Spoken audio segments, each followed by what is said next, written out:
Welcome back. আপনাদের সবাইকে স্বাগত জানাচ্ছি আমি রাসেল। আশা করছি আপনারা সবাই ভালো আছেন এবং ভালোর দলে আছেন। আমিও ভালো আছি আর ভালোর দলে আছি। রবিবারের এই এপিসোডটা আসলেই আমরা করতে চাই এই কারণেই, আপনারা সবাই জানেন যে আমাদের দেশের বাইরে বিভিন্ন জায়গায় অনেকেই এই দিনটা ছুটিতে কাটান এবং সেই কারণেই আমরা চাই যে একটা দিন অন্তত আপনাদেরকে উপহার দিতে, এরকম একটা দিন যে দিনটাতে আপনারা একটু আরাম করে কিছু ঘটনা শুনতে পারবেন লাইভ। সেই কারণেই আমি দেখতে পাচ্ছি বেশ কিছু কমেন্ট আছে, সেই কমেন্টগুলোও পড়তে চাই। আমাদের সঙ্গে আছেন ইব্রাহিম বাগেরহাট থেকে, আমাদের সঙ্গে আরও আছেন সিন, আমাদের সঙ্গে আছেন ফয়সাল চাঁদপুর থেকে শুনছেন তিনি, রনি শুনছেন ব্রাহ্মণবাড়িয়া থেকে। বিগত ২.৫ বছর ধরে ঘটনা না শুনলে তিনি ঘুমাতে পারেন না, সেটা জানিয়েছেন। এছাড়াও আমাদের সঙ্গে আছেন দেখতে পাচ্ছি আরও অনেকে। আপনারা সবাই জানেন যে আমরা ২ মিলিয়ন সাবস্ক্রাইবারের এক বিশাল পরিবার এখন, এবং আপনাদেরকে সেজন্য ধন্যবাদ জানাই পাশে থাকার জন্য।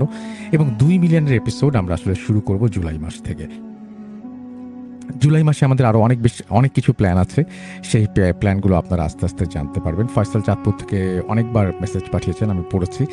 আমাদের সঙ্গে যারা আছেন তাদেরকে বলি যে জুলাই মাস থেকে সুকান্ত মাইতির ঘটনা যেমন থাকবে, তানভি তুষারের ঘটনা যেমন থাকবে, সাবিত সিফাতের ঘটনা যেমন থাকবে, সেরকম আরও নতুন নতুন অনেকগুলো ঘটনা সম্পর্কে আপনারা জানতে পারবেন বা শুনতে পারবেন। সুতরাং আশা করব জুলাই মাসটা একটু বেশি আপনারা অ্যাক্টিভ থাকবেন। আমাদের পেজে, আমাদের ফেসবুক পেজ থেকে পেয়ে যাবেন ইনফরমেশন, আমাদের ইউটিউব চ্যানেলে পেয়ে যাবেন সব ধরনের কন্টেন্ট, এবং সেই সাথে আমাদের ওয়েবসাইট যদি ভিজিট করেন সেখানেও পাবেন অনেক কিছু। আমাদের ওয়েবসাইটের যাওয়ার লিঙ্কটি হচ্ছে www.bhoot.com.bd, এবং আমার মনে হয় যে আপনারা যদি সেখানে যান তাহলে আপনারা পেয়ে যাবেন সেখানে অনেক কন্টেন্ট, সেই সাথে পেয়ে যাবেন অন্য ভবন। চাইলে সেই অন্য ভবনের টিকিট নিয়ে আপনারা ঢুকতে পারেন এবং দেখতে পারেন যে কেমন লাগছে সেইখানে। যাই হোক, আমরা এখন আমাদের শোতে আসি, এবং আপনারা দেখতে পাচ্ছেন যে ইউটিউবে আমরা যে শোটি করি, বৃহস্পতিবার একটা শো করি, শুক্রবার একটা শো করি, রবিবার করি এবং মঙ্গলবার করি, এবং প্রতি মাসে একবার করে আমাদের স্টুডিও সেশন হয় যেটা আমরা প্রচার করি বুধবার। সো সেইভাবেই আমরা এখন আরও একটা ঘটনায় যেতে চাই এই মুহূর্তে, এবং আমরা একটা নতুন এপিসোড শুরু করতে চাই। এই এপিসোডের সব ঘটনাগুলো আশা করব আপনাদের ভালো লাগবে। আপনারা সাথে থাকুন। আমি চলে যাব আমাদের প্রথম ঘটনায়। আশা করছি প্রথম থেকে শেষ পর্যন্ত শুনবেন এবং উপভোগ করবেন প্রতিটা মুহূর্ত। চলুন কথা না বাড়িয়ে সরাসরি ঘটনায় যাওয়া যাক। আজ আবার শুনতে পাচ্ছেন শব্দটা? ভয়ের আরেক নাম Bhoot.com with Russell.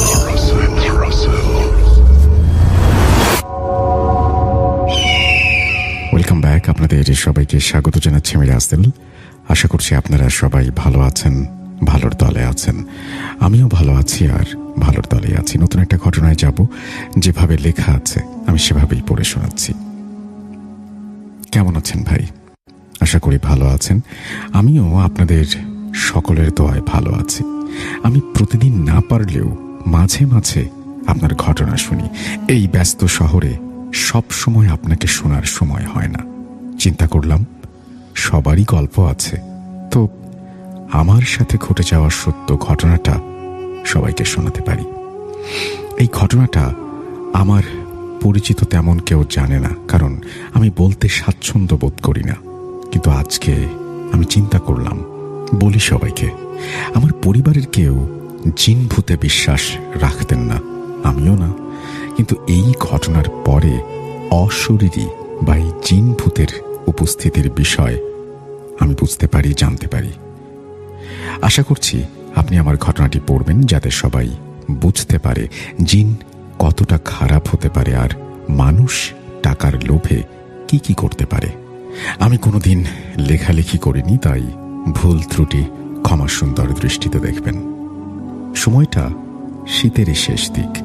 আমাদের বাড়ি বাংলাদেশের সর্বদক্ষিণে।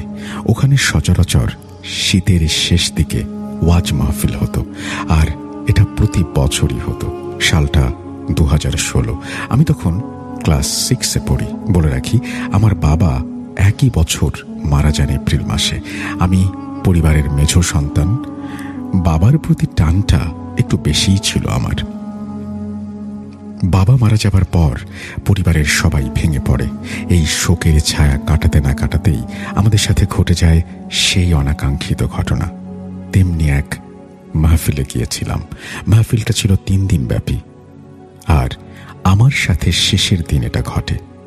আমার ফুপা মাহফিলে তার নিজের দোকান দিয়েছিলেন। তার আমাকে নিয়ে যান যাতে বাবা মারা যাওয়ার বিষয়টা একটু হলেও আমি ভুলে থাকতে পারি। যাই হোক, প্রথম 2 দিন ভালো কাটল। তৃতীয় দিনও ভালো ছিল, কিন্তু সমস্যাটা হয় রাতে। মাহফিল থেকে শেষের দিন খাওয়া দাওয়ার ব্যবস্থা করা হয়। সময় তখন রাত 2:30 আশেপাশে। আমি সবার মতো খাবার নিয়ে খেতে বসি একটা গাছের নিচে। খাওয়ার শেষে আবার চলে যাই। সবকিছু ভালোই চলছিল। হঠাৎ কিছুদিন পরে আমি অসুস্থ হয়ে পড়ি। তীব্র জ্বর, মাথা ব্যথা, কাঁপুনি, কাশি। মনে হচ্ছিল দুনিয়ার যত অসুখ আছে সব আমার হয়েছে। অসুস্থতার পরিমাণও ছিল অনেক। 104-এর মতো জ্বর থাকতো সব সময়। আমাকে অনেক ডাক্তার দেখানো হয়, কিন্তু কোনো সমাধান হয় না। শেষে আমি মরার মতো হয়ে যাই। মনে হচ্ছিল একটা জীবন্ত লাশ। এই দেখে আমার মা আমাকে বরিশাল পাঠায় ডাক্তার দেখানোর জন্য। আমার বড় ভাই তখন বরিশালে পড়াশোনা করতেন। তিনি আমাকে বড় ডাক্তার দেখান। অনেকগুলো টেস্ট করি, কিন্তু ডাক্তার আমার রোগ বের করতে পারছিলেন না। তারা শুধু বললেন আমার কোনো রোগ নেই। তারপর সাধারণ কিছু ওষুধ দিয়ে আমাকে বাড়ি পাঠিয়ে দেয়া হয়। আমি কিছুই খেতে পারতাম না। প্রতিদিন রাতে বাজে স্বপ্ন দেখতাম। স্বপ্নগুলো ছিল অনেক ভয়ানক। ছোট হওয়ার কারণে ভয় পেতাম অনেক। স্বপ্নে দেখতাম একটা কালো জুব্বার মতো অনেক লম্বা কাপড় পরা কেউ একজন, পুরো শরীর তার ঢাকা, চেহারা ছিল না। দেখলেই আমার কাঁপন ধরত শরীরে। তার হাতে একটা লম্বা লাঠি, মাথায় কাস্তের মতো ধারালো কোনো অস্ত্র। সেটা আমার গলার মধ্য দিয়ে মাথা বরাবর বের হয়ে সিলিংয়ে ঝুলিয়ে রাখত। অনেক সময় আঘাতটা আসতো বুকে। এছাড়াও আরো অনেকভাবে আমাকে প্রহার করত, যা ছিল প্রতিদিনের বিষয়। যখনই ঘুমাতাম একই স্বপ্ন দেখতাম, যেখানে ওই একই চিন্তা থাকতো। একদিন হঠাৎ ভয় পেয়ে আমি উঠি এবং আম্মুকে ডাক দিই। পরে আম্মুকে সব বলি। আম্মু আমার হাত তার আঁচলে বেঁধে ঘুম পাড়িয়ে দেন এবং বলেন মায়ের ছোঁয়া থাকলে কেউ ক্ষতি করতে পারবে না। তাই হয়, ওই দিন আর কোনো স্বপ্ন দেখিনি। সবাই আমাকে দেখতে আসলো, সব আত্মীয়, কারণ আমার মরার মতো অবস্থা হয়েছিল। আমার আম্মা আমার বড় খালাকে স্বপ্নের বিষয়টি জানালেন। এর মধ্যে আমার বড় খালা বললেন তার দেবর নাকি ঝাড়ফুঁক দিতে পারেন। তাকে একবার আনার কথা বললেন। যেমন কথা তেমন কাজ। তিনি তার 2-1 দিন পরে আসলেন। আমাকে দেখে অনেক কথা বললেন এবং আল কোরআনের আয়াত পড়া শুরু করলেন। তিনি যখন আমার কাছে আসতে থাকেন, তখন আমি সেই অবয়বটাকে দেখতে পাই।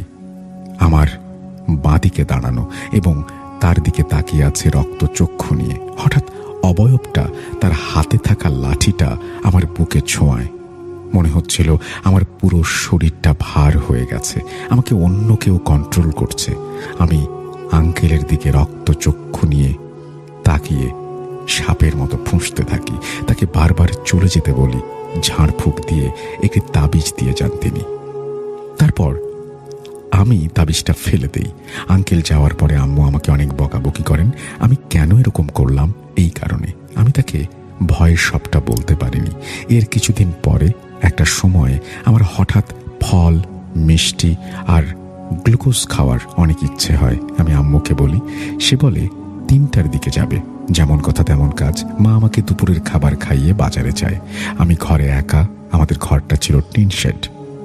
এক পাশে আমরা আর অন্য পাশে আমার চাচারা থাকতেন। আমাদের সামনের রুমে খাবার টেবিল, সোফা আর টিভি রাখা। আমি সামনের রুমে খাবার টেবিলের উপরে বসা ছিলাম, আর পাশের সাইডে আমার চাচি দরজার সামনেই বসা। আস্তে করে ডাক দিলেই তিনি শুনতে পাবেন এমন দূরত্ব। আমি যে রুমে ছিলাম তার ডান পাশে 2টি জানালা এবং সামনের দিকে দরজা। জানালার পরে আমার আরেক চাচির ঘর। তার ঘর থেকে আমাদের সামনের রুমের পুরোটাই স্পষ্ট দেখা যায়। আমি সামনের দরজার দিকে মুখ করে বসেছিলাম। হঠাৎ ডান দিকে তাকিয়ে দেখি জানালার বাইরে একটা অবয়ব দাঁড়ানো।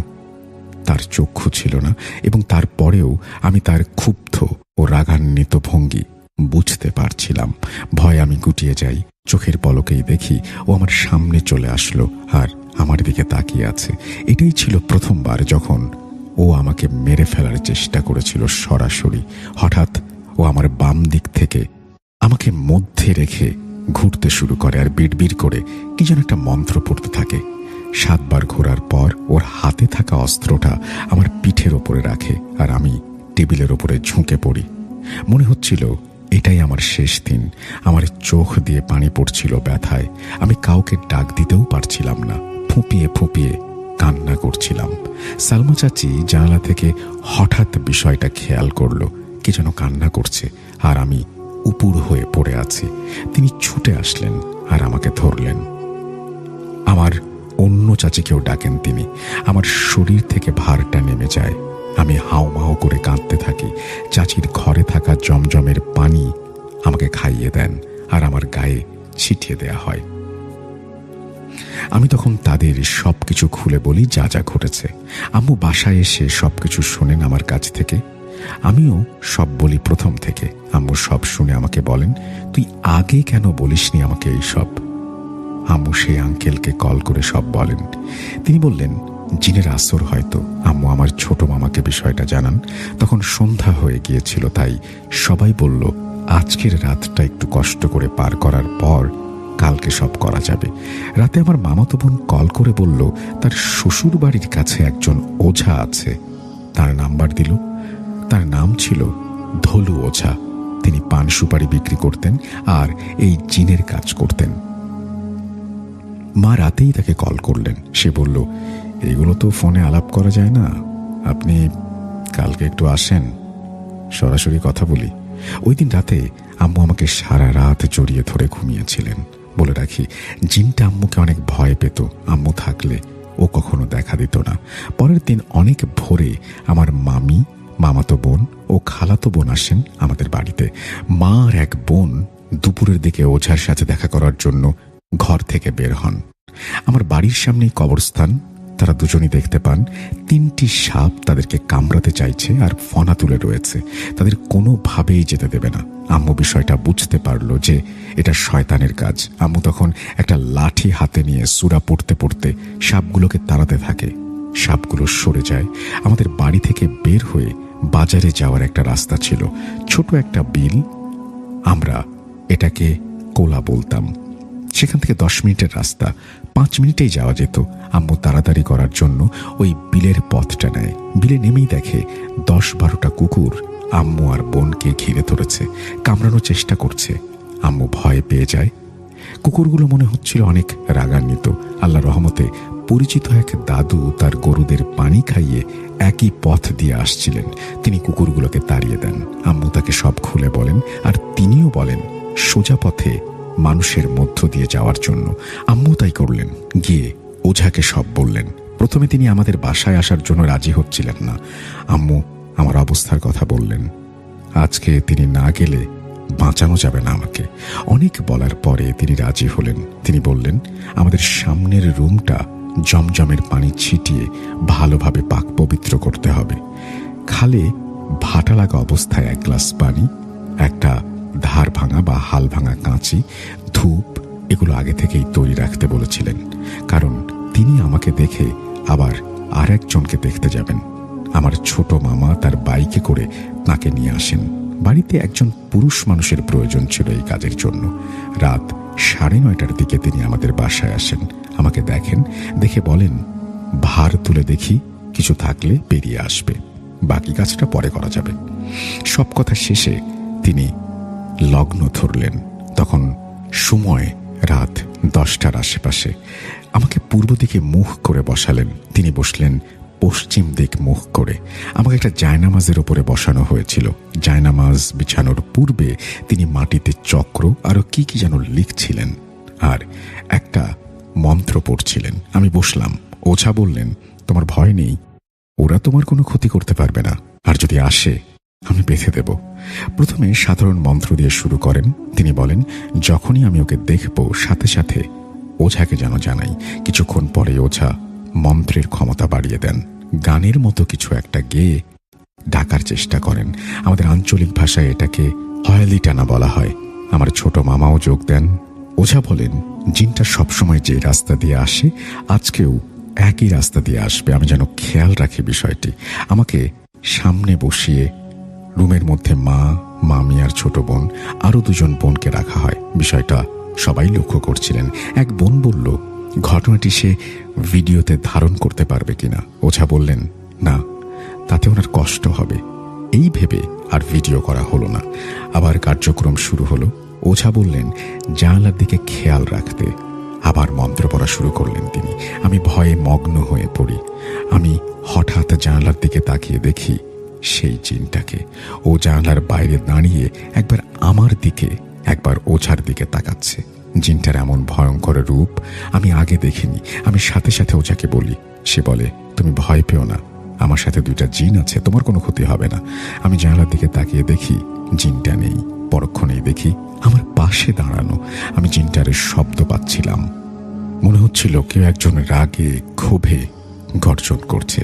আজও এই কথা চিন্তা করলে আমার শরীরে কাঁটা দিয়ে ওঠে। তারপর আবার ওঝা মন্ত্র পড়া শুরু করলেন অনেক জোরে জোরে। আমি চোখ বন্ধ করি, আবার খুলি। তাকিয়ে দেখি জিনটা আমার মতো করে আমার বাম পাশে বসে আছে। এবার জিনটাকে দেখি শান্ত হয়ে ওঝার দিকে তাকিয়ে আছে। জিনটা ওঝার গতিবিধি লক্ষ্য করছিল।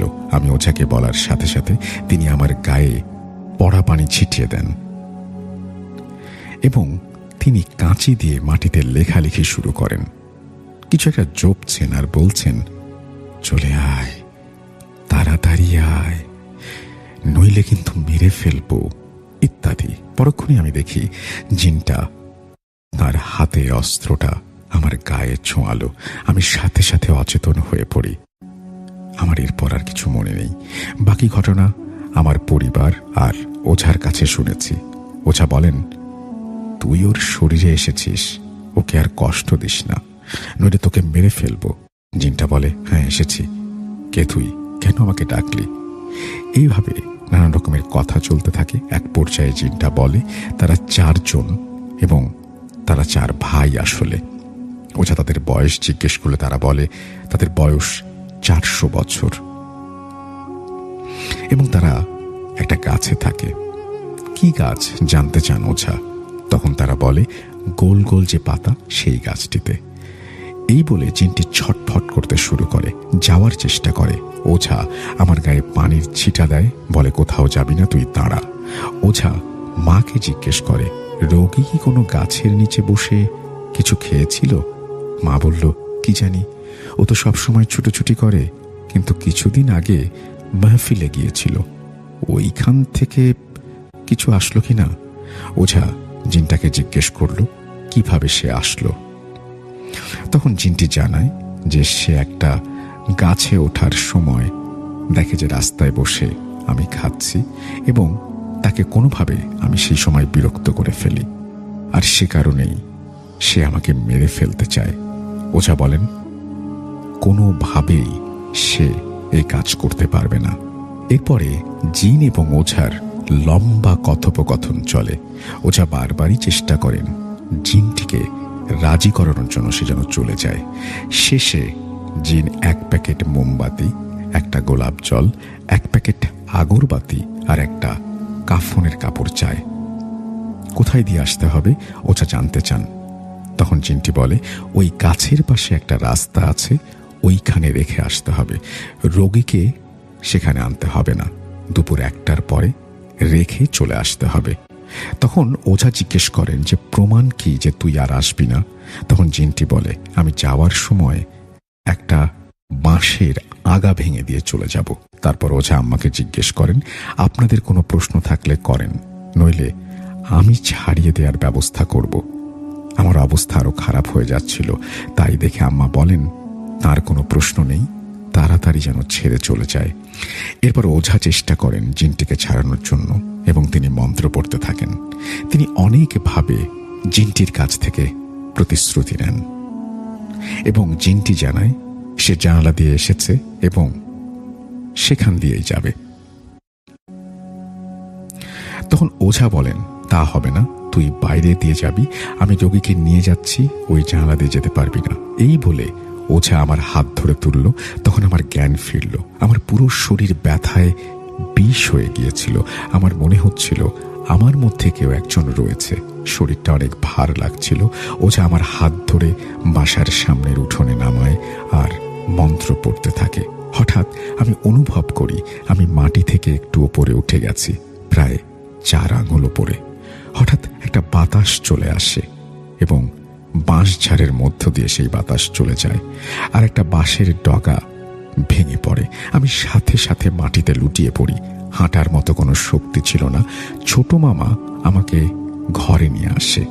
মা আমার হাত পা গরম করে দিচ্ছিল, পানি খাওয়াচ্ছিল। মা আমাকে বকা শুরু করে। মামা মাকে থামিয়ে দেয়। ওঝা বলেন, আমি একটা তাবিজ দিয়ে যাচ্ছি, ওকে 1 মাস এটা পরিয়ে রাখবেন। 1 মাস কোনো মাংস খাবে না, আর 3 মাসের জন্য ও ওই এলাকায় যেন না যায়। ওঝা এই বলে তাবিজটা আমাকে পরিয়ে চলে যান। মা আমাকে অনেক প্রশ্ন করতে থাকেন, কিন্তু আমি শুধু কান্না করতে থাকি। এরপরে আস্তে আস্তে আমি সুস্থ হয়ে উঠি। এর প্রায় 1 মাস পরে আমি একদিন খালে গোসল করতে যাই। গোসল করা শেষ করে খাল থেকে উঠে দেখি আমার সেই তাবিজটা হারিয়ে গেছে। বিষয়টা আমি আম্মাকে জানাই। আম্মা সাথে সাথে ওঝাকে কল করেন। ওঝা আমাকে জিজ্ঞেস করেন, আজকে কতদিন হয়েছে? মা বললেন, 1 মাস 1 দিন। ওঝা বললেন, তাবিজ ভেসে গেছে পানিতে। 1 মাস হয়ে যাওয়ায় ওটা একা একাই পড়ে গেছে, চিন্তা করার দরকার নেই।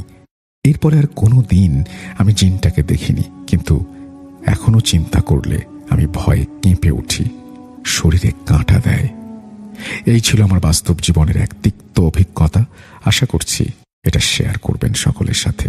ভালো থাকবেন সবাই, এই বলেই তিনি তার ঘটনা শেষ করেছেন। আশা করছি ঘটনাটি আপনাদের ভালো লেগেছে। যদি ভালো লাগে অবশ্যই আমাদের জানাবেন। আমরা চলে যাব আমাদের পরবর্তী ঘটনায়। Welcome back. আপনাদের সবাইকে স্বাগত জানাচ্ছি আমি রাসেল। আশা করছি আপনারা সবাই ভালো আছেন, ভালোর দলে আছেন। আমিও ভালো আছি আর ভালোর দলে আছি। আর এই মুহূর্তে আমরা সরাসরি দ্বিতীয় ঘটনায় যেতে চাই। তবে তার আগে জানাই যে আমাদেরকে অনেকেই কমেন্ট করছেন, অনেকেই বিভিন্ন দেশের পতাকা, যারা যে দেশকে সমর্থন করছেন ওয়ার্ল্ড কাপে, সেই দেশের সব পতাকা দিয়ে কমেন্ট করছেন। Thank you so much. ব্রাজিলের পতাকা যেমন দেখতে পাচ্ছি, আর্জেন্টিনার পতাকাও আছে আমাদের সঙ্গে। যেমন হচ্ছে ফয়সাল শেয়ার করছেন ব্রাজিলের পতাকা, আবার হচ্ছে মিরাজ শেয়ার করেছেন আর্জেন্টিনার পতাকা। এরকম চলছে আর কি। তো যাই হোক, আমরা চলে যাব আমাদের পরবর্তী ঘটনায়। এটি আমাদের আজকের এই এপিসোডের, ছোট্ট এপিসোডের শেষ ঘটনা। আশা করছি প্রথম থেকে শেষ পর্যন্ত শুনবেন এবং ভালো লাগবে আপনাদের। চলুন কথা না বাড়িয়ে সরাসরি ঘটনায় যাওয়া যাক। আজ আবার শুনতে পাচ্ছেন শব্দটা? ভয়ের আরেক নাম ভূত.com with Russell.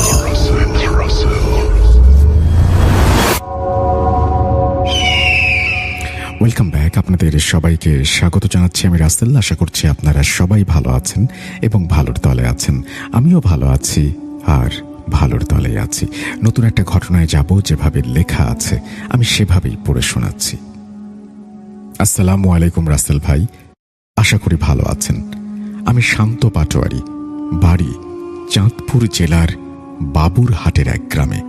বর্তমানে ঢাকায় একটি প্রতিষ্ঠানে চাকরি করি। আমি প্রতিদিন অফিসে কাজ করার সময় হেডফোনে আপনার ভূত FM শুনি। আপনার কণ্ঠে ঘটনা শুনতে অন্যরকম লাগে। আজ ছোট একটা ঘটনা শেয়ার করতে চাই, যেটা আমি নিজের চোখে দেখেছি। ঘটনাটা তখনকার, যখন আমি ঢাকার গুলিস্তানের একটি মাদ্রাসায় নুরানি বিভাগে পড়তাম। আমাদের মাদ্রাসাটা ছিল মসজিদের ওপরে। 3 তলায় নুরানি বিভাগ আর 4 তলায় হিফজ বিভাগ। একদিন রাতের ঘটনা, এশার নামাজের জন্য হিফজ বিভাগের ছাত্ররা নিচে নামছিল। সবাই একসাথে গেলেও একজন ছাত্র, ধরুন তার নাম আবির, সবার শেষে নামছিল। 3য় তলায় এসে হঠাৎ সে থেমে যায়। এরপর কি হয়েছে সেটা আর মনে নেই। তবুও সে সামহাও নিচে গিয়ে নামাজে দাঁড়ায়। নামাজ শেষ করে আবার সবার সাথে ওপরে ওঠে, কিন্তু সিঁড়িতে উঠতে গিয়েই হঠাৎ পা পিছলে পড়ে যায়। তখন তার অবস্থা অদ্ভুত। নিঃশ্বাস ভারী হয়ে আসছে, চোখে ভয় আর কান্না। ছাত্ররা ভয় পেয়ে যায়, কেউ ভাবে অসুস্থ হয়েছে, কেউ ভাবে অন্য কিছু। দ্রুত তাকে হাসপাতালে নিয়ে যাওয়া হয় হুজুরের কাছে। সেই সময় নুরানি বিভাগের হুজুর ছিলেন ছুটিতে, তাই হিফজ বিভাগের হুজুরই দেখাশোনা করছিলেন। হুজুর ছেলেটিকে একবার দেখেই বুঝে ফেলেন বিষয়টা স্বাভাবিক না।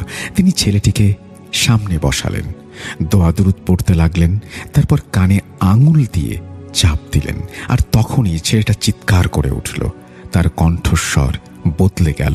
সে হুজুরকে অশ্রাব্য ভাষায় গালাগালি করতে লাগলো, যা তার স্বাভাবিক আচরণের একদম বাইরে। পুরো পরিবেশ নিস্তব্ধ, সবাই ভয়ে জমে গেছে।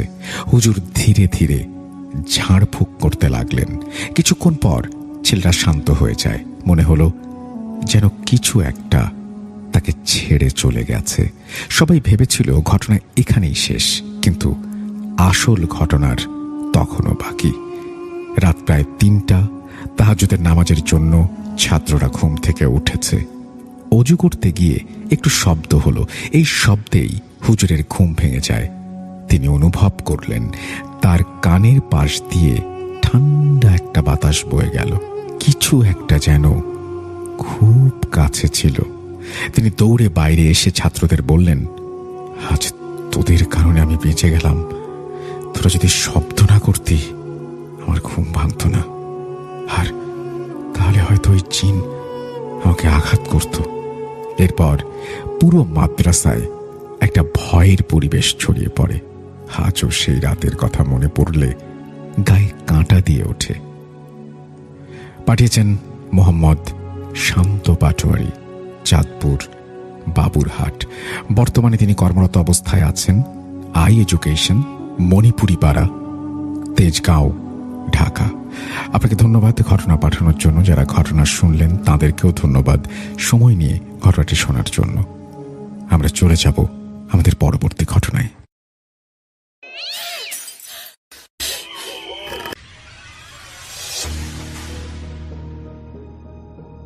Welcome back. আপনাদের সবাইকে স্বাগত জানাচ্ছি আমি রাসেল। আশা করছি আপনারা সবাই ভালো আছেন, ভালোর দলে আছেন। আমিও ভালো আছি আর ভালোর দলে আছি। তো আজকে এই ছিল আমাদের সব আয়োজন। আশা করছি প্রথম থেকে শেষ পর্যন্ত উপভোগ করেছেন আপনারা, ভালো লেগেছে। আপনাদের কমেন্ট সেকশনের কমেন্টগুলো থাকলো, definitely I will check them out. আর সেই সাথে আপনারা যারা ঘটনা পাঠাতে চান, আমাদের ইমেল অ্যাড্রেস russell.booth.com@gmail.com, একই সাথে russell@booth.com.bg, এখানেও আপনি ইমেল পাঠিয়ে দিতে পারেন। আমরা আজকের মতো বিদায় নিব, ফিরে আসবো আবারও আগামী মঙ্গলবার। সেই পর্যন্ত সবাই ভালো থাকুন, সুস্থ থাকুন এবং ভূত.com-এর সাথে থাকুন। মনে রাখবেন আমরা এখন 2 মিলিয়নের এক বিরাট পরিবার। সাথে থাকুন। আল্লাহ হাফেজ।